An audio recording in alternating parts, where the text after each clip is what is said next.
Savez-vous qu'il existe un nouveau pays industrialisé en Afrique? Taux moyen de croissance équivalent à ceux des dragons d'Asie, bien intégré dans la mondialisation, et pourtant il s'agit d'une minuscule île-État isolée du reste du monde. Ce pays, c'est l'île Maurice. Alors faisons connaissance avec ce pays. Vous allez constater qu'une fois encore, c'est bien l'histoire qui a soumis la géographie. L'île Maurice est au milieu de l'océan Indien, à environ 4000 km de l'Inde, 5500 km de l'Australie, 2000 km de l'Afrique du Sud. Elle fait partie de l'archipel des Mascareignes. Elle est juste à l'est de l'Afrique et de l'île de Madagascar. C'est un minuscule État, indépendant depuis seulement 1968, qui est souverain sur les îles Agaléga, situées à 1000 km au nord de l'île principale, sur Saint-Brandon à 400 km, sur Rodrigue, mais pas sur sa sœur jumelle, l'île de la Réunion, qui est un département français d'outre-mer. L'île Maurice ne revendique pas la Réunion, qui est distante de quelques 200 km, mais elle revendique Tromelin, qui est une île minuscule, inhabitée et qui appartient à la France. Et puis elle revendique l'archipel des Chagos, au sud des Maldives, qui est toujours une colonie britannique, et dont l'île de Diego Garcia a été louée aux États-Unis pour y installer une base militaire. Diego Garcia est située entre Océan Indien et Moyen-Orient. Elle a donc une position stratégique importante que l'aéronavale américaine a largement utilisée pendant la guerre du Golfe en 1991. Rapprochons-nous maintenant pour faire connaissance avec ce pays. L'île Maurice est petite, elle a une superficie de 1860 km², elle fait 67 km de long sur 46 km de large. Avec 1 200 000 habitants, c'est l'une des plus fortes densités au monde, 576 habitants au kilomètre². Et cette population se concentre majoritairement le long d'un axe urbain central qui va de Port-Louis, qui est la capitale, à Curpip, au centre, traversant les villes de Beau-Bassin, Rose Hill, Quatre-Bornes, Vacoas, Phoenix. Maurice est un pays de canne à sucre, elle occupe la majorité des terres cultivables, sauf les hauteurs du sud-ouest de l'île et les zones boisées. Là, ce sont plutôt des réserves pour les cerfs et le domaine de la culture du thé. Donc on a plutôt un pays rural, mais la structure de l'économie a changé depuis 1970. La canne à sucre ne représente plus que 7% du produit intérieur brut et 25% des recettes d'exportation, contre près de 90% dans les années 70. La croissance aujourd'hui est plutôt tirée par le secteur manufacturier et les services, développés dans une zone franche qui a été créée dans les années 70. Et plus qu'un espace délimité, cette zone franche est un statut juridique accordé à des entreprises qui sont venues s'installer autour de la capitale et des principales villes. Le textile domine, on y trouve le deuxième producteur mondial de lainage, derrière Benetton, industrie de la confection, bijouterie, travail du bois. Dans le domaine des services, les banques et les assurances offshore sont en plein développement. Et puis il y a évidemment le tourisme qui est la troisième source de revenus de l'île Maurice. Car cette île a deux atouts au départ. D'abord les paysages, des plages de sable fin autour de Grand Bay au nord, l'île aux Cerfs sur la côte est ou le Morne à l'ouest. Et puis ensuite la population, qui est en elle-même un atout. Vous allez comprendre pourquoi, avec ce petit rappel de l'histoire. L'île Maurice est mentionnée pour la première fois en 1502 sur un portulan portugais. Elle est abordée en 1511 par le navigateur portugais Domingo Fernandes. Il la nomme île du Cygne. Et en 1598, ce sont les Hollandais qui l'occupent et la baptisent finalement Mauritius en l'honneur de leur prince, Maurice de Nassau. L'île est déserte, elle est peuplée de tortues géantes et de dodos, ce gros volatile de la taille du dindon. Or les Hollandais chassent tellement le dodo que l'espèce dodo disparaît.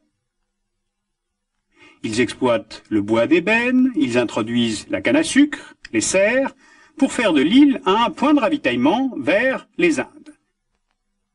Mais ils l'abandonnent finalement en 1710, ayant trouvé une meilleure position, à savoir le cap de Bonne-Espérance, qui est à mi-parcours entre l'Europe et les Indes.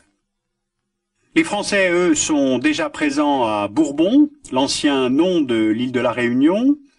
Ils en profitent pour s'emparer de l'île Maurice en 1715 et la rebaptisent Île-de-France. La colonisation française durera un siècle et marque le véritable démarrage économique de l'île. Son gouverneur, Mahé de la Bourdonnais, développe les plantations de canne à sucre grâce à la traite d'esclaves en provenance de Madagascar et des côtes du Mozambique. Il aménage Port-Louis, nommé ainsi en l'honneur de Louis XV, et Port-Louis n'est plus seulement alors une escale d'approvisionnement, mais devient un vrai port d'attache sur la route des Indes. C'est d'ailleurs à partir de ce port que le célèbre négrier Surcouf harcèle les navires anglais de retour des Indes. Et cette île Maurice, sur la route des Indes, est bien logiquement convoitée par les Anglais. Ils s'en emparent, l'île devient en 1814 une colonie de l'Empire britannique, sous le nom qu'avaient donné les Hollandais. Les Anglais y respectent la langue française et y respectent les lois, c'est-à-dire que Maurice sera la seule colonie de l'Empire britannique où le Code Napoléon sera en vigueur. Elle ne sera indépendante du Royaume-Uni qu'en 1968 et deviendra une république en 1992. Alors vous voyez, à cause de cette histoire croisée, l'île Maurice a une population très diverse, très variée. On trouve ce qu'on appelle la population générale, c'est-à-dire les descendants des premiers habitants. Ça représente environ 30% de la population totale. De religion chrétienne, elle se compose d'une minorité blanche, franco-mauricienne, et d'une majorité métissée, les créoles, venant de ces esclaves ramenés par les Français depuis l'Afrique ou depuis Madagascar. Ensuite, on trouve les Indiens, de rite hindouiste, qui forment aujourd'hui 51% de la population mauricienne. Ils avaient été engagés par les Britanniques après l'abolition de l'esclavage pour travailler sur les plantations de canne à sucre. On a des musulmans d'Inde et du Pakistan, environ 16% de la population mauricienne. Et puis on a environ 3% de Chinois, venus sur l'île essentiellement pour commercer. Résultat de cette diversité ethnique et résultat de cette histoire, l'île Maurice a l'anglais pour langue administrative, le français comme langue de communication, la langue créole pour tous, et on y parle aussi hindi, bhojpuri, telugu, ourdou et chinois. Voilà, j'ai volontairement passé du temps sur l'histoire, car d'une part, cette île déserte n'a pas rencontré la question politique délicate du premier occupant. C'est un pays d'immigrants, européens, africains, indiens, chinois. L'île a longtemps été caractérisée par la cohabitation pacifique entre toutes ces populations. Cette nation arc-en-ciel, comme on dit, est sans doute à l'origine du miracle économique mauricien, car elle a su transformer ces différences en richesses. Or, en mars 99, pour la première fois depuis l'indépendance, des émeutes ont eu lieu au sein de la communauté créole, qui ont conduit à des affrontements interethniques et avec la police. Bilan 5 morts et peut-être aussi la fin du mythe de la cohabitation pacifique entre ces diverses populations. Le développement économique de l'île n'a pas été accompagné d'une réduction des inégalités sociales. Elle touche en particulier les créoles, qui sont le plus à l'écart de ce miracle économique.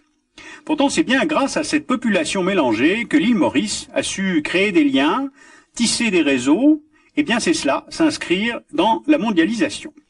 Alors voilà, malgré cette position perdue dans l'immensité de l'océan Indien, les Mauriciens ont su repousser les limites de leur île, de leur pays, vers l'extérieur. Alors la semaine prochaine, nous verrons comment une terre que la géographie isole peut finalement s'ouvrir grâce à son histoire.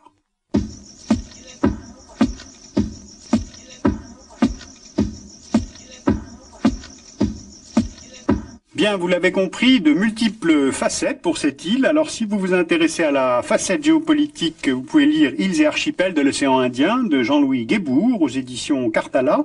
Si vous vous intéressez au tourisme, un bon guide, Nathan, sur les îles Maurice et Rodrigue, avec plein de cartes, pour une fois très intéressantes. Et puis, la littérature a une grande place. Le roman Paul et Virginie de Bernard Van Saint-Pierre se passe à l'île Maurice.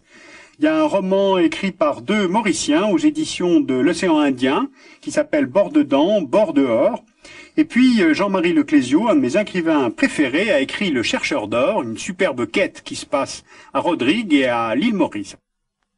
Alors si j'ai été trop vite, vous pouvez retrouver tout cela sur le site de Arte, donc artetv.com, et vous trouverez là le site du Dessous des cartes où je reprends l'ensemble de ces titres.